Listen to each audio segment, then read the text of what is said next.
നമസ്കാരം, ഭാരത് ലൈവിലേക്ക് സ്വാഗതം. ശ്രീലാം, ഇപ്പോൾ ഈ പഹൽഗാം ആക്രമണത്തിന് ശേഷം ഇന്ത്യ പാകിസ്ഥാനിലെ 9 തീവ്രവാദ പരിശീലന കേന്ദ്രങ്ങളിൽ ആക്രമണം നടത്തി. അതിനുശേഷം ഇവിടെ ഉയർന്നത് യുദ്ധം വേണ്ട, സമാധാനം മതി എന്ന്. ആരും യുദ്ധം ആഗ്രഹിക്കുന്നവരല്ല. പക്ഷേ ഇവിടെ ഉയർന്നത് മുഴുവൻ ഇന്ത്യ അവരുടെ ആ ഭീകര താവളങ്ങൾ എതിരെയായിരുന്നു ഇവിടെ ശബ്ദമുയർന്നത്. പക്ഷെ ഇപ്പോൾ വെടിനിർത്തൽ കഴിഞ്ഞു, പാകിസ്ഥാൻ വീണ്ടും അത് ലംഘിച്ചു, വീണ്ടും അതിനെതിരെ ഇന്ത്യ പ്രതികരിക്കുകയും ഇപ്പോൾ എല്ലാം ശാന്തമായി. ഈ അവസരത്തിൽ അടുത്തുയരുന്നത് എവിടെ ആ ഭീകരർ? നാല് ഭീകരരുടെ ചിത്രവും കാണിച്ചുകൊണ്ട് ഇവിടെ ചോദ്യം വരികയാണ്, എവിടെ മോദി ഈ ഭീകരർ എന്ന്. ശരിക്കും ഇവർ എന്താണ് ഉദ്ദേശിക്കുന്നത്? യഥാർത്ഥത്തിൽ ഞാൻ പറയാൻ ഉദ്ദേശിക്കുന്നത്, ഈ ഭാരതത്തിൽ നരേന്ദ്രമോദിയുടെ സർക്കാർ അധികാരത്തിൽ വന്ന ശേഷം മറ്റു ലോകരാഷ്ട്രങ്ങൾക്കിടയിൽ വലിയ മതിപ്പുളവാക്കുന്ന രീതിയിൽ ഭാരതത്തിന് മാറാൻ കഴിഞ്ഞിട്ടുണ്ട്. ആ മാറ്റം BJPക്കും ഗുണകരമാണ് എന്നുള്ള കാര്യത്തിൽ സംശയമൊന്നുമില്ല. അതുകൊണ്ട് തന്നെയാണ് എല്ലാ തെരഞ്ഞെടുപ്പുകളിലും വമ്പിച്ച വിജയം ഉണ്ടാക്കാൻ BJPക്ക് കഴിയുന്നത്. സ്റ്റെബിലിറ്റി ഉള്ളൊരു സർക്കാർ, അതൊരു കൊയിലീഷൻ ആണെങ്കിലും അത് സ്റ്റെബിലിറ്റി ഉള്ളൊരു സർക്കാരായി മാറും എന്നുള്ളത് വളരെ കൃത്യമായി തന്നെ ജനങ്ങൾക്ക് ബോധ്യമായി തുടങ്ങി എന്നുള്ളതാണ് ഇതിൻ്റെ യഥാർത്ഥ കാരണം. അത് BJP ലീഡ് ചെയ്യുന്നതുകൊണ്ടാണ് അത് കൊയിലീഷൻ പോലും ഇത്ര ഭംഗിയായി പോകുന്നതെന്ന കാര്യത്തിൽ യാതൊരു സംശയവുമില്ല. അത് കൃത്യമായ കാര്യം തന്നെയാണ്. അപ്പോൾ തീർച്ചയായും ഈ പഹൽഗാം ആക്രമണത്തിന് ശേഷം ഭീകരവാദ കേന്ദ്രങ്ങളെ ആക്രമിച്ചുകൊണ്ട് ഇന്ത്യ നടത്തിയ നീക്കം അത് വലിയ രീതിയിൽ ഗുണം ചെയ്തു. BJPക്കും കേന്ദ്ര സർക്കാരിനും ഒക്കെ ഗുണം ചെയ്യും എന്നൊരു തോന്നൽ CPMന്റെ അനുഭാവികളുടെ ഇടയിലും ഉണ്ടായിട്ടുണ്ട്. ഈ യുദ്ധസമാനമായ രീതിയിലേക്ക് ഇന്ത്യ പ്രത്യാക്രമണം നടത്തുമ്പോൾ പോലും ആ സമയത്തും ഭീകരവാദ കേന്ദ്രങ്ങൾ ആക്രമിക്കുമ്പോൾ ആ ഭീകരവാദ കേന്ദ്രങ്ങൾ ആക്രമിച്ചതിനെ അപലപിക്കുന്നവരാണ് പലരും ഭാരതത്തിലുള്ളത്. ഒരു വ്യത്യാസം എന്താണെന്ന് ചോദിച്ചാൽ, പാകിസ്ഥാനിൽ ഇന്ത്യയെ അനുകൂലിക്കുന്ന ഒരാളും ഉണ്ടാവില്ല, പക്ഷേ ഇന്ത്യയിൽ പാകിസ്ഥാൻ അനുകൂലിക്കുന്ന ഒരുപാട് പേരുണ്ടാകും എന്നുള്ളതാണ്. മതേതരത്തിൻ്റെ പേര് പറഞ്ഞ് കഴിഞ്ഞ കുറേ കാലങ്ങളായി ഭാരതത്തിൽ ഇത്തരത്തിലുള്ള കപട നാടകങ്ങൾ ആടുന്നുണ്ട്. അതിൻ്റെ ഒരു അവസാന ഘട്ടം എന്നോണം അത്തരത്തിൽ കാണണം. എനിക്ക് തോന്നുന്നു കേരളത്തിലാണ് അത്തരത്തിലുള്ള ആളുകൾ കൂടുതലെന്ന് തോന്നുന്നു. അത് വലിയ രീതിയിൽ റിഫ്ലക്റ്റ് ചെയ്തിട്ടൊന്നുമില്ല. കാരണം കേന്ദ്രത്തിൽ സർക്കാർ എടുത്ത നടപടികളെ വളരെ കൃത്യമായി തന്നെ ഇപ്പം നമുക്കറിയാം, ജമ്മു കാശ്മീരിലെ മുഖ്യമന്ത്രി ഒമർ അബ്ദുള്ള, ശശി തരൂർ, അതുപോലെ തന്നെ OIC ഏറ്റവും കൂടുതൽ പ്രതിരോധം ഉയർത്തിക്കൊണ്ടിരുന്ന അല്ലെങ്കിൽ ഇത്തരം കാര്യങ്ങളിൽ പ്രതികരണം ഉണ്ടായിരുന്ന ആൾക്കാരൊക്കെ ആയിരുന്നു ഇവരൊക്കെ. ഈ ഒരു യുദ്ധസമാനമായ അന്തരീക്ഷം നിലനിൽക്കുമ്പോൾ രാജ്യത്തോടൊപ്പം ഉറച്ചു നിന്ന ഒരാളാണ് തിരുവനന്തപുരത്തെ MP ശശി തരൂർ. അത് പറയാതിരിക്കാൻ കഴിയില്ല. അദ്ദേഹം എടുത്ത ഓരോ നിലപാടുകളും ഈ യുദ്ധപ്രഖ്യാപന AK ആന്റണി പോലെ അദ്ദേഹം ഒരു പ്രതിരോധ മന്ത്രിയായിരുന്നു. വേണമെങ്കിൽ രാഷ്ട്രീയത്തിന് വേണ്ടി അല്ലെങ്കിൽ അദ്ദേഹം പ്രതിദാനം ചെയ്യുന്ന രാഷ്ട്രീയത്തിന് വേണ്ടിയിട്ട് അദ്ദേഹത്തിന്റെ മനസാക്ഷിയെ വഞ്ചിച്ചുകൊണ്ട് അഭിപ്രായം പറയാമായിരുന്നു. അത്തരത്തിലുള്ള അഭിപ്രായങ്ങളൊന്നും പറഞ്ഞിട്ടില്ല. കേരളത്തിലെ രാഷ്ട്രീയ നേതൃത്വങ്ങളുടെ ഭാഗത്തു നിന്നൊന്നും അത്തരത്തിലുള്ള അഭിപ്രായങ്ങൾ ഉണ്ടായിട്ടില്ല. ചേരി തിരിഞ്ഞ് എവിടെയും നിന്നൊക്കെയാണ് ചെറിയ പ്രശ്നങ്ങൾ ഉണ്ടാകുന്നത്. അതിൽ പ്രധാനമായും ചിലപ്പോൾ ഒരുപക്ഷെ MA ബേബി അല്ലെങ്കിൽ ജോൺ ബ്രിട്ടാസ് അടക്കമുള്ളവരാണ് യുദ്ധം ചെയ്യരുതെന്ന് പറഞ്ഞിരുന്നു എന്നൊക്കെ പറഞ്ഞുകൊണ്ട് വന്നത്. യുദ്ധം ചെയ്യരുതെന്ന് പറഞ്ഞാൽ ഭീകരവാദികൾക്കെതിരെയാണ് ഭാരതം ഒരു അക്രമത്തിലേക്ക് പോയത്. അപ്പോൾ അത്തരത്തിലുള്ള അക്രമത്തിന് പോകരുതെന്ന് പറയുമ്പോൾ ഭീകരവാദികളെ പരസ്യമായി പ്രോത്സാഹിപ്പിക്കലാണ്, അത് ഭീകരവാദത്തെ വളർത്തലാണ്. ഇപ്പോൾ നമുക്ക് മനസ്സിലാക്കാൻ സാധിക്കുന്നത് നല്ല രീതിയിലൊരു മൈലേജ് ഭാരതത്തിലെ സർക്കാരും നരേന്ദ്രമോദിക്കുമൊക്കെ കിട്ടിയിട്ടുണ്ട്. കേരളത്തിൽ ആരും പേര് പറയുന്നില്ല, സൈന്യത്തിനാണ് അതിൻ്റെ ക്രെഡിറ്റ് മുഴുവൻ കൊടുക്കുന്നത്. സൈന്യത്തിന് മാത്രമായിട്ട് ഞാൻ ചോദിക്കട്ടെ, സെക്രട്ടേറിയറ്റിലെ ഒരു ഉദ്യോഗസ്ഥന് മാത്രമായിട്ടോ ഏതെങ്കിലും ഒരു വകുപ്പ് മേധാവിക്കോ ഒരു DGPക്കോ അല്ലെങ്കിൽ ഏതെങ്കിലും ഒരു പോലീസിൻ്റെ സംവിധാനങ്ങൾക്കോ ഒന്നും ഒരു കൃത്യമായ സംവിധാനം അല്ലെങ്കിൽ കൃത്യമായ ഒരു നിലപാട് അല്ലെങ്കിൽ കൃത്യമായ ഒരു ഉറച്ച തീരുമാനമില്ലാതെ ഒരു കാര്യത്തിലും ഒരു നടപടി എടുക്കാൻ കഴിയില്ല. അപ്പോൾ ഭാരതത്തിലെ സൈന്യത്തിന് അത്രയും കൃത്യമായി ഉറച്ച നിലപാടെടുക്കാൻ കഴിഞ്ഞുവെങ്കിൽ സൈനികരെ മുഴുവൻ എല്ലാ 3 സേനയെയും വളരെ സജ്ജമായി നിലനിർത്താനും ആ 3 സേനയ്ക്കും ആത്മധൈര്യം പകരാനും നരേന്ദ്രമോദിക്ക് കഴിഞ്ഞിട്ടുണ്ട്, നരേന്ദ്രമോദിയുടെ സർക്കാരിന് കഴിഞ്ഞിട്ടുണ്ട്. അത് വലിയ രീതിയിൽ, പ്രത്യേകിച്ച് ഭീകരരെ കൊന്നു എന്ന് പറയുമ്പോൾ അത് വലിയ രീതിയിൽ BJPക്ക് ഗുണം ചെയ്യും എന്ന് തിരിച്ചറിവുണ്ടായിട്ടുണ്ട്. അതിൻ്റെ അടിസ്ഥാനത്തിലാണല്ലോ ഇന്നലെ ജ്ഞാനേഷ് കുമാർ വിളിച്ച യോഗത്തിൽ നമ്മുടെ MA ബേബി ചെന്ന് പറഞ്ഞ കാര്യം, രാഷ്ട്രീയപരമായി ഇത് BJPക്ക് ഗുണം ചെയ്യും. തെരഞ്ഞെടുപ്പുമായി ബന്ധപ്പെട്ട യോഗത്തിൽ, ഇലക്ഷൻ കമ്മീഷന്റെ യോഗത്തിൽ പോയി പറഞ്ഞതാണ് BJPക്ക് ഇത് ഗുണം ചെയ്യും, അതുകൊണ്ട് ഇത് ഉപയോഗിക്കാൻ അനുവദിക്കരുത് എന്നാണ് ഇന്നലെ പറയുന്നത്. അപ്പോഴും അവരുടെ കൺസേൺ രാജ്യത്തെക്കുറിച്ചല്ല, തെരഞ്ഞെടുപ്പുകളെക്കുറിച്ചും CPMന്റെ എക്കാലത്തെയും കൺസേൺ അവരുടെ രാഷ്ട്രീയം നിലനിർത്തുന്നതിനെ കുറിച്ച് മാത്രമാണ്. രാജ്യത്തെക്കുറിച്ച് യാതൊരു വിധത്തിലുള്ള ഇഷ്ടമോ അല്ലെങ്കിൽ രാജ്യത്തെക്കുറിച്ച് യാതൊരു കൺസേൺ അവർക്കില്ല. സേഫായി രാജ്യം നിലനിൽക്കുന്നുണ്ടെങ്കിൽ മാത്രമേ രാഷ്ട്രീയമുള്ളൂ എന്ന തിരിച്ചറിവ് ഇവർക്കില്ല. അതാണ് ഏറ്റവും പ്രധാനപ്പെട്ട കാര്യം. ആ തിരിച്ചറിവില്ലാതെ കുറച്ചു കാലം കൂടി ഈ തീവ്രവാദ പ്രവർത്തനത്തെ അല്ലെങ്കിൽ ആ തരത്തിൽ പ്രോത്സാഹിപ്പിക്കുന്ന ചില ആൾക്കാരെയെങ്കിലും സപ്പോർട്ട് ചെയ്തുകൊണ്ട്, ചില വിഭാഗങ്ങളെങ്കിലും സപ്പോർട്ട് ചെയ്തുകൊണ്ട്, തീവ്രവാദത്തെ അനുകൂലിക്കുന്ന ചില വിഭാഗങ്ങളെങ്കിലും സപ്പോർട്ട് ചെയ്തുകൊണ്ട് അവരുടെ വോട്ട് ബാങ്ക് നേടിയെടുക്കുന്നതിനപ്പുറത്തേക്ക് ഇതിന് പ്രത്യേകിച്ച് ലക്ഷ്യങ്ങളൊന്നുമില്ല. ഇപ്പോൾ MA ബേബി പറഞ്ഞതിനും നമുക്ക് കാര്യമാക്കേണ്ടതില്ല. കാരണം എന്താണെന്ന് ചോദിച്ചാൽ, ഇപ്പോൾ മദനിക്ക് വേണ്ടി കേരളത്തിലെ നിയമസഭ ഒരുമിച്ച് പ്രമേയം പാസ്സാക്കിയിട്ടുണ്ട്. അത്തരമൊരു പ്രമേയം ഒരു കാലത്തും ഒരു ഘട്ടത്തിലും പാസ്സാക്കിയിട്ടില്ല. മദനിക്ക് വേണ്ടി മാത്രമാണ് നിയമസഭ ഒരുമിച്ച് അത്തരത്തിൽ പ്രമേയം പാസ്സാക്കിയിട്ടുള്ളത്. അപ്പോൾ അതിൽ നിന്ന് തന്നെ നമുക്ക് ഭീകരവാദത്തിനെതിരെയുള്ള അല്ലെങ്കിൽ അത്തരത്തിലുള്ള രീതിക്കെതിരെയുള്ള നിലപാട് എന്താണെന്ന്, നമുക്ക് കേരള സർക്കാരിന്റെ നിലപാട് എന്താണെന്ന് മനസ്സിലാക്കാം. ഇപ്പോൾ അത്തരത്തിലുള്ള ചിലരാണ് ഭീകരവാദികൾ എവിടെ എന്ന് ചോദിക്കുന്നത്. ഞാൻ ഒരു കാര്യം ചോദിക്കട്ടെ, ഭീകരവാദികൾ ഇന്ത്യയിലല്ല ഉണ്ടായിരുന്നത്, പാകിസ്ഥാനിലാണ് ഉണ്ടായിരുന്നത്. പാകിസ്ഥാനിലെ ഭീകരവാദ കേന്ദ്രങ്ങളെ ആക്രമിക്കുമ്പോൾ നരേന്ദ്രമോദിക്ക് അവിടെ പോയി ഓരോരുത്തരെയും ആരൊക്കെ മരിച്ചു എന്ന് എടുത്ത് ഡെഡ് ബോഡി എടുത്ത് ഇങ്ങോട്ട് കൊണ്ടുവരാൻ കഴിയില്ല. അപ്പോൾ അവർക്ക് പാകിസ്ഥാൻകാർക്ക് ഇത് ആരൊക്കെ മരിച്ചു എന്ന് പുറത്ത് വെളിപ്പെടുത്താനുള്ള താല്പര്യവും ഉണ്ടാകില്ല. കാരണം അവരെ സംബന്ധിച്ചിടത്തോളം അവരുടെ സ്ട്രോങ് ആയ ആൾക്കാരൊക്കെ മരിക്കുന്നു, അല്ലെങ്കിൽ അത്തരത്തിലുള്ള ആൾക്കാരെയൊക്കെ മരിക്കും. ഇപ്പം ഞാൻ മനസ്സിലാക്കുന്ന അജ്മൽ കസബ് അതിനെയൊക്കെ പരിശീലനം കൊടുത്ത കേന്ദ്രങ്ങളും അത്തരത്തിലുള്ള കേന്ദ്രങ്ങളൊക്കെയാണ് നശിപ്പിക്കപ്പെട്ടിട്ടുള്ളതെന്നാണ്. അപ്പോൾ നമുക്കറിയാൻ പറ്റുന്നത് വളരെ കൃത്യമായി അവരുടെ ആണവ നിലയത്തിലേക്ക്, അല്ലെങ്കിൽ ആണവ നിലയം സ്ഥിതി ചെയ്യുന്ന സ്ഥലത്തേക്ക്, ആ കുന്നിലേക്ക് അല്ലെങ്കിൽ അവരുടെ എയർബേസിലേക്ക് ഒക്കെ ആക്രമണം നടത്തി അത് വലിയ രീതിയിൽ ദോഷം ചെയ്യുമെന്ന തിരിച്ചറിവുണ്ടായപ്പോഴാണ് US അടക്കമുള്ളവരുടെ സഹായം തേടിക്കൊണ്ട് പാകിസ്ഥാൻ ഒരു വെടിനിർത്തലിന് തയ്യാറായതും ഭാരതത്തെ കോൺടാക്ട് ചെയ്യുന്നതും ഭാരതത്തിന്റെ സൈനിക മേധാവിയൊക്കെ കോൺടാക്ട് ചെയ്യുന്നതെന്നാണ് എനിക്ക് മനസ്സിലാക്കാൻ സാധിച്ചിട്ടുള്ളത്. അപ്പോൾ അതുകൊണ്ട് തന്നെ നമുക്ക് മനസ്സിലാക്കാൻ സാധിക്കുന്ന പാകിസ്ഥാൻ ഭയന്ന് തന്നെയാണ് ഇതിൽ നിന്ന് പിന്മാറിയത്. കാരണം പാകിസ്ഥാനെ സംബന്ധിച്ചിടത്തോളം, ഇന്ത്യയെ സംബന്ധിച്ചിടത്തോളം ഇന്ത്യക്ക് ഒരു നല്ല സേനയുണ്ട്. ഇനി അതിനുമപ്പുറം ഇപ്പോൾ ഒരു സമാനമായ യുദ്ധം ഉണ്ടാകുന്നു എന്നിരിക്കട്ടെ, ഭാരതത്തിൽ നിന്ന് പോകാൻ ഇപ്പം നമ്മൾ എന്തൊക്കെ പറഞ്ഞാലും ആരൊക്കെ കുറ്റപ്പെടുത്തിയാലും ഭാരതത്തിൽ നിന്ന് പോകാൻ ഒരു അർദ്ധ സൈനിക സേന എന്ന രീതിയിൽ ഇവിടെ നിന്ന് ഇറങ്ങാനുള്ള ചെറുപ്പക്കാർ ഭാരതത്തിലുണ്ട്. അതൊരു പക്ഷേ RSSന്റെ ഒരു ഗുണമായിരിക്കും. RSSന്റെ ശാഖയിലൂടെ വളർത്തിയെടുത്ത കുറേ പേരുണ്ടാവും, ദേശസ്നേഹമുള്ള മറ്റു ചിലരുണ്ടാവും.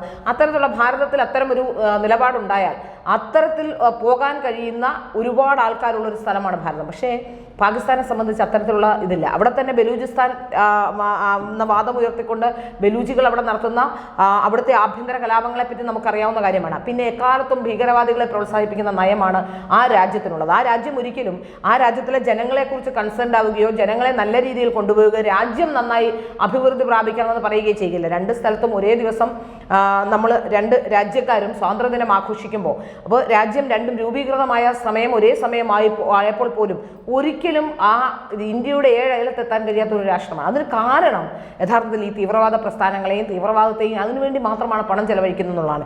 ഇന്നലെയും കിട്ടിയ പണം തീവ്രവാദ പ്രവർത്തനം, ഇന്നലെയും ഇന്റർനാഷണൽ മോണിറ്ററി ഫണ്ട് അടക്കമുള്ള അവർ നൽകുന്ന പണം അടക്കം തടയപ്പെടാനുള്ള സാഹചര്യമുണ്ട് എന്ന് മനസ്സിലായപ്പോഴാണ് ഒരുപക്ഷെ വെടിനിർത്തലിലേക്ക് വന്നതെന്നാണ് മനസ്സിലാക്കാൻ സാധിക്കുന്നത്. അപ്പോൾ തീർച്ചയായിട്ടും നമുക്ക് മനസ്സിലാക്കാൻ സാധിക്കുന്നത് ഈ ഭീകരവാദ കേന്ദ്രങ്ങൾ ആക്രമിച്ചതും നമ്മൾ ഇവിടെ ഇരുന്നുകൊണ്ട്, അതായത് ഇന്ത്യയിൽ ഇരുന്നു കൊണ്ട് അങ്ങോട്ട് മിസൈൽ ആക്രമണം നടത്തുകയും അതിനെ തടയുകയും ചെയ്യുകയൊക്കെ ആയിരുന്നു ചെയ്തുകൊണ്ടിരുന്നത്. അപ്പോൾ ഇവിടുത്തെ സേനയ്ക്ക് അവിടെ പോയി അവരുടെ കേന്ദ്രങ്ങളിൽ പോയിട്ട് ഓരോരുത്തരെയും പിടിച്ചെടുത്തുകൊണ്ട് ഇന്നയാളെയാണ് കൊന്നതെന്ന് കാണിക്കാൻ കഴിയുമോ? അതൊരു സാധാരണ മനുഷ്യന് പോലും മനസ്സിലാവുന്ന, സാധാരണ ഒരു വിദ്യാഭ്യാസവും ഇല്ലാത്ത ഒരാൾക്ക് പോലും മനസ്സിലാവുന്ന കാര്യമല്ലേ അത്? അപ്പോൾ അതല്ല ഇവരുടെ ഉദ്ദേശം. ഇവരുടെ ഉദ്ദേശം ഈ തെരഞ്ഞെടുപ്പിൽ എന്തെങ്കിലുമൊക്കെ പറഞ്ഞ് ഏതെങ്കിലും തരത്തിൽ BJPക്ക് ഗുണകരമാകുന്ന സംവിധാനം ഉണ്ടെങ്കിൽ അതില്ലാതാക്കുക എന്നുള്ളത് മാത്രമാണ്. കേന്ദ്ര സർക്കാരിന് ഗുണകരമാകുന്ന ഒന്നും പുറത്തു പറയാതിരിക്കുക എന്നൊരു നറേറ്റീവ് സൃഷ്ടിക്കൽ മാത്രമാണ്. അതിന്റെ ഭാഗമായി തന്നെയാണ് ഇതിനെയും കാണേണ്ടത്. അതിനപ്പുറത്തേക്ക് ഭീകരവാദികളെ കൊണ്ടു നടക്കുന്ന ആളല്ല നരേന്ദ്രമോദി. നരേന്ദ്രമോദിയുടെ വീട്ടിൽ ഭീകരവാദികളെ ആരും വെച്ചിട്ടില്ല. എവിടെ നരേന്ദ്രമോദി ഭീകരവാദികളെന്ന് ചോദിച്ചാൽ എടുത്തുകൊണ്ട് വന്ന് കാണിക്കാൻ നരേന്ദ്രമോദിയുടെ വീട്ടിൽ ഭീകരവാദികൾ ആരുമില്ല, കേന്ദ്ര സർക്കാരിലും ഭീകരവാദികൾ ആരുമില്ല. അപ്പോൾ അതുകൊണ്ട് അത്തരത്തിലുള്ള ഒരു നയം BJPക്കില്ല. ഭീകരവാദത്തിനെതിരെ എന്നും സന്ധിയില്ലാതെ സമരം ചെയ്യുന്ന, വളരെ കൃത്യമായി അന്നു മുതൽ ഇന്ന് വരെ BJP രൂപീകൃതമായ അന്ന് മുതൽ ഇന്ന് വരെ അവർ പറയുന്നത് അവർ ഒരു സംസ്കാരത്തിന് വേണ്ടിയും ഹൈന്ദവ സംസ്കാരത്തിന് വേണ്ടിയും അതുപോലെ തന്നെ ഭാരതത്തിന്റെ അഖണ്ഡതയ്ക്ക് വേണ്ടിയും ഭാരതത്തിന്റെ ദേശീയത എന്ന ലക്ഷ്യം വെച്ചുകൊണ്ട് തന്നെയാണ് പോകുന്നത്. അപ്പോൾ അതിൽ ഭീകരവാദികളെ പ്രോത്സാഹിപ്പിക്കുന്ന നയമോ അല്ലെങ്കിൽ അത്തരത്തിലുള്ള നയങ്ങളൊന്നുമില്ല. ഇപ്പോൾ ഈ യുദ്ധത്തിന് മുഖത്തേക്ക് പോകുന്നുവെന്ന് ആദ്യഘട്ടം വന്നപ്പോൾ തന്നെ എന്താണ് പറഞ്ഞുണ്ടാക്കിയത്? നരേന്ദ്രമോദി ഉണ്ടാക്കിയ ഒരു കാര്യമാണ്, ഇതൊരു വ്യാജ ഏറ്റുമുട്ടലാകാനുള്ള അല്ലെങ്കിൽ വ്യാജമായ ഒരു മിസൈൽ ഒരു പ്രശ്നമാണ് എന്ന്, പഹൽഗാമിലെ കാര്യം പോലും ഇലക്ഷന് വേണ്ടി ഉപയോഗിക്കാനാണ് എന്ന് പറഞ്ഞു വെക്കുകയായിരുന്നു ഇവിടെ. അപ്പോൾ തീർച്ചയായിട്ടും ഇതിൽ മനസ്സിലാക്കാൻ സാധിക്കുന്നത് പാകിസ്ഥാൻ ആ ഭീകരവാദികളെ ഓൺ ചെയ്തു, അവരുടെ പതാക പുതപ്പിച്ചാണ് പലരുടെയും ബോഡി അത് ഡിസ്പോസ് ചെയ്തത്. അതിൽ നിന്ന് നമുക്ക് മനസ്സിലാക്കാൻ സാധിക്കുന്നില്ല ഇതൊരു വ്യാജ ഏറ്റുമുട്ടലോ അല്ലെങ്കിൽ നരേന്ദ്രമോദി പ്രത്യേകം ഉണ്ടാക്കിയതോ നരേന്ദ്രമോദി പറഞ്ഞിട്ടുണ്ടാക്കിയൊന്നുമല്ല. അതുകൊണ്ട് തന്നെ നമുക്ക് മനസ്സിലാക്കാൻ സാധിക്കുന്നത് ദേശീയതയെ ഉയർത്തിപ്പിടിച്ചു പോകുന്ന ഒരു പ്രസ്ഥാനം എന്ന രീതിയിൽ BJPക്ക് ഉണ്ടാകുന്ന, അല്ലെങ്കിൽ കേന്ദ്രത്തിലെ സർക്കാരിനുണ്ടാകുന്ന, അല്ലെങ്കിൽ മോദിക്ക് ഉണ്ടാകുന്ന ഒരു മൈലേജ് ഇല്ലാതാക്കാനുള്ള ശ്രമമാണ്. അവിടെ ഇന്ദിരാഗാന്ധിയൊക്കെ കൂട്ടി ചെയ്തുകൊണ്ട് 71-ലെ വാറും ഒക്കെ കൂട്ടി ചെയ്തുകൊണ്ട് പറയുന്നുണ്ട്. ആ വാറിൽ പോലും പിടിച്ചെടുത്ത എല്ലാ സാധനങ്ങളും പാകിസ്ഥാൻ വിട്ടുകൊടുത്ത് ഭീകരതയോട് സന്ധി ചെയ്യുകയായിരുന്നു. ഇവിടെ നരേന്ദ്രമോദി പറഞ്ഞിരിക്കുന്നത് എന്താണ്? ഇനിയും എന്തെങ്കിലും പ്രശ്നമുണ്ടായാൽ, പ്രകോപനം ഉണ്ടാക്കിയാൽ ആരുടെയും സഹായം ആവശ്യമില്ല, തിരിച്ചടിക്കുമെന്ന് തന്നെയാണ്. അതിൽ വളരെ വ്യക്തമായിട്ട് തന്നെ ഒരു സന്ദേശമുണ്ട്. ഭീകരരെ ആദ്യം ഇല്ലാതാക്കുക എന്ന നയം തന്നെയാണ്. അതാണ് ഏറ്റവും പ്രധാനപ്പെട്ട കാര്യം. നമ്മളിപ്പോൾ പറയുന്നത് സാധാരണക്കാരന്റെ ജീവിതത്തിന് ദുരിതമുണ്ടാകും, നമ്മുടെ സാധാരണക്കാരെയാണ് ആക്രമിച്ചത്, എന്നിട്ട് പോലും അവരുടെ ഭീകരവാദികളെയാണ് ഇല്ലാതാക്കാനുള്ള ശ്രമം സർക്കാർ നടത്തിയത്, ഭാരതത്തിന്റെ സർക്കാർ നടത്തിയത്. അതിൽ ഭാരതത്തോടൊപ്പം ഉറച്ചു നിൽക്കുകയാണ് ദേശസ്നേഹികളായ ജനങ്ങൾ ചെയ്യേണ്ട. പകരം ഇത്തരം കുത്തിത്തിരിപ്പുമായി ഇറങ്ങുകയല്ല എന്നല്ല മറ്റൊരു കാര്യം. ഇതിലെ രാഷ്ട്രീയത്തെക്കുറിച്ച് പരിശോധിക്കാതെ നമുക്ക് പ്രകടമായി തന്നെ അറിയാൻ കഴിയുന്ന മറ്റൊരു കാര്യം, മുൻകാലങ്ങളെ അപേക്ഷിച്ച് ഇപ്പോൾ ഈ മോദി പ്രധാനമന്ത്രി ആയിരുന്ന ഈ കഴിഞ്ഞ 10 കൊല്ലം ആ കാലയളവിൽ ഉണ്ടായ ഭീകരാക്രമണങ്ങളും അതിർത്തിയിലെ സംഘർഷങ്ങളും അതിന്റെ എണ്ണം ഒന്ന് പരിശോധിച്ചാൽ തന്നെ നമുക്കിത് പകൽ പോലെ വ്യക്തമാകുന്ന കാര്യമാണ്. അതെ, തീർച്ചയായും. അതിലെന്താ കാരണം എന്ന് വെച്ചാൽ, ഇപ്പോൾ മോദി പ്രധാനമന്ത്രിയായി വരുന്നു. മോദി ആദ്യഘട്ടത്തിൽ എല്ലാ രാഷ്ട്രങ്ങളിലേക്കും സന്ദർശനം നടത്തിയത് ഇവിടെ മോദി കറങ്ങാൻ പോകുന്നു എന്നായിരുന്നു ഇവർ പ്രചരിപ്പിച്ചത്. പക്ഷെ മോദി എല്ലാ രാജ്യങ്ങളും സന്ദർശനം നടത്തിയതുകൊണ്ട് ലോകരാഷ്ട്രങ്ങളുടെ മൊത്തം ഒരു പിന്തുണ, അവരുമായി ഒരു നല്ല ബന്ധം സ്ഥാപിക്കാൻ മോദിക്ക് കഴിഞ്ഞിട്ടുണ്ട്. ആ കാര്യത്തിൽ ഒരു സംശയവുമില്ല. പിന്നെ ഏറ്റവും പ്രധാനപ്പെട്ട കാര്യം, ഒരു രാഷ്ട്രീയ നേതാവിനെ സംബന്ധിച്ചിടത്തോളം ഇച്ഛാശക്തിയാണ്. ആ ഇച്ഛാശക്തിയും ഒരു കാലത്തും ഇത് മറികടക്കാൻ സാധിക്കില്ല എന്ന ബോധവും ശത്രുവിനുണ്ടായാൽ ആ ശത്രു നമ്മളെ ആക്രമിക്കുന്നതിൻ്റെ ഒരു ഗണ്യമായ അളവ് കുറയും എന്നുള്ളതാണ് ഞാൻ മനസ്സിലാക്കുന്നത്. അപ്പോൾ തന്നെ നരേന്ദ്രമോദി ഞാൻ തന്നെ ഗൾഫിൽ പോയിട്ടുള്ള, കേരളത്തിൽ നിന്ന് ഗൾഫിൽ പോയിട്ടുള്ള നിരവധി പേർ പറയുന്ന പല കാര്യങ്ങളിൽ ഒന്ന്, ഞങ്ങൾക്കൊരു നാഥനുണ്ട് എന്ന് ബോധ്യപ്പെട്ട നിമിഷമാണ്. ഭാരതത്തിനൊരു നാഥനുണ്ടെന്ന് ബോധ്യപ്പെട്ടു. ഞങ്ങൾക്കിപ്പോൾ അവിടെ നല്ല രീതിയിലുള്ള, ഇപ്പോൾ ഗൾഫ് കൺട്രീസിലടക്കം നല്ല രീതിയിലുള്ള ഒരു ട്രീറ്റ്മെൻ്റ് ആണ് ലഭിക്കുന്നത്. പണ്ട് കാലത്ത് ഞങ്ങൾക്ക് കിട്ടിയിരുന്ന ഒരു ട്രീറ്റ്മെൻ്റ് അല്ല ഇന്ന് ലഭിക്കുന്നത്. അവിടെ നരേന്ദ്രമോദിയെ വിളിച്ചു വരുത്തുന്നു, അനുമോദിക്കുന്നു. അപ്പോൾ US നമുക്കറിയാമല്ലോ, US നരേന്ദ്രമോദിക്ക് വിസ നിഷേധിച്ച ഒരാളാണ്.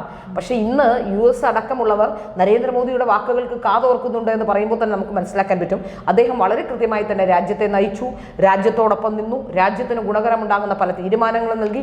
ആദ്യഘട്ടത്തിൽ എല്ലാ സ്ഥലത്തും പോയെങ്കിലും അതെല്ലാം പിന്തുണ ഉറപ്പിക്കാനുള്ള നീക്കമായിരുന്നു. അല്ലാതെ ടൈംസ് സ്ക്വയറിൽ പോയി കസേരയിട്ട് അവിടെ ഇരുന്ന് താൻ അവാർഡ് വാങ്ങിച്ചു എന്ന് പ്രചരിപ്പിക്കലായിരുന്നില്ല. റൂം ഫോർ റിവർ പദ്ധതി പഠിക്കാനായി അവിടെ പോയിട്ട് കുറച്ചുനാളും കറങ്ങിയിട്ട് വന്നതല്ല.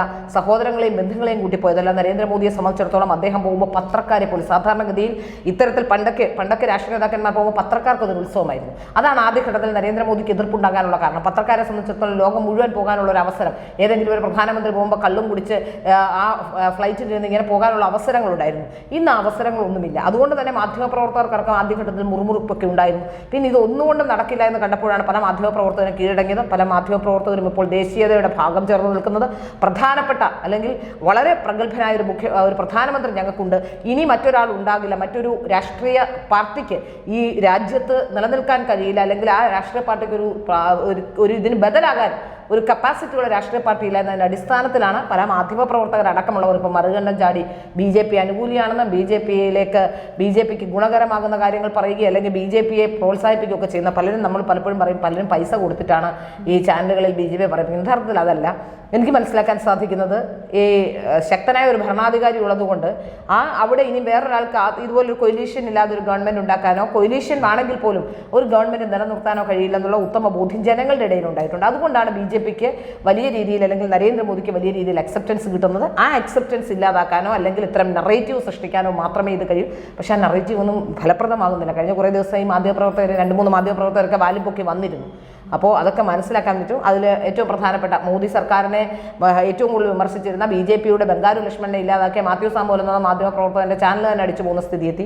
പിറ്റേ ദിവസം നോക്കുമ്പോൾ ഇംഗ്ലീഷ് ചാനൽ ആരും കണ്ടില്ല, അത് റിപ്പോർട്ട് ചെയ്തില്ല. ഇംഗ്ലീഷ് ചാനലിലും ഇതേ വാർത്ത കൊടുത്തിരുന്ന കണ്ടന്റ് പെട്ടെന്ന് മാത്യു സാമുവൽ ഡിലീറ്റ് ആക്കി. അതുകൊണ്ട് മാത്യു സാമുവലിന് ഇംഗ്ലീഷ് ചാനൽ ഉണ്ടെന്നാണ് എനിക്ക് മനസ്സിലാക്കാൻ സാധിക്കുന്നത്. ഏതായാലും അത്തരത്തിലുള്ള കാര്യങ്ങളൊന്നും വിലപ്പോകില്ല. ഭാരതം ശക്തമായ തിരിച്ചടി നൽകിയിരിക്കുന്നു. മാത്രമല്ല, സിന്ധു നദീജല കരാർ അടക്കമുള്ളവ റദ്ദ് ചെയ്യുന്നില്ല. ആ കരാർ അടക്കമുള്ളവ, സിന്ധു നദീജല കരാർ അടക്കം ഇപ്പോൾ ആ വെള്ളം കൊടുക്കാതിരിക്കാൻ ഉണ്ടാക്കിയ നീക്കം, അത് റദ്ദ് ചെയ്യുന്നില്ല എന്നാണ് എനിക്ക് മനസ്സിലാക്കാൻ സാധിക്കുന്നത്. വെള്ളം ഇനിയും കൊടുക്കില്ല. ഭീകരതയ്ക്കെതിരെ സന്ധി ചെയ്യുന്നിടം വരെ പാകിസ്ഥാനെ ഒരു പാഠം പഠിപ്പിക്കാൻ തന്നെയാണ് നീക്കം. സാധാരണ ഒരു രാഷ്ട്രത്തെ, ഞാൻ എനിക്കുമെന്നില്ല, മറ്റൊരു രാഷ്ട്രത്തെ ആക്രമിച്ചില്ലാതാക്കണമെന്നില്ല. മര്യാദയ്ക്ക് അവർക്കും ജീവിക്കാനുള്ള അവസരമുണ്ട്, ആ രാഷ്ട്രത്തിന് സർവൈവ് ചെയ്യാനുള്ള അവസരമുണ്ട്. അപ്പോൾ മര്യാദയ്ക്ക് സർവൈവ് ചെയ്യാനുള്ള അവസരമാണ് നരേന്ദ്രമോദി കൊടുത്തിരിക്കുന്നത്. പക്ഷേ ഇനിയും കളിക്കാൻ വന്നാൽ ഭാരതം പാകിസ്ഥാനെ വെറുതെ വിടില്ല എന്ന ശക്തമായ സന്ദേശം ഉയർത്തിക്കൊണ്ട് തന്നെയാണ് ഇപ്പോൾ വെടിനിർത്തലിലേക്ക് പോയിട്ടുള്ളത്. അതിന് കുറ്റം പറയേണ്ട ആവശ്യമുണ്ട് എന്ന് തോന്നുന്നില്ല. ഇനി ഇന്ത്യയോട് കളിക്കാൻ വന്നാൽ കളി പഠിപ്പിക്കും എന്ന് തന്നെയാണ് പറഞ്ഞു വെക്കുന്നത്, ഒരു സംശയമില്ല കാര്യത്തിൽ.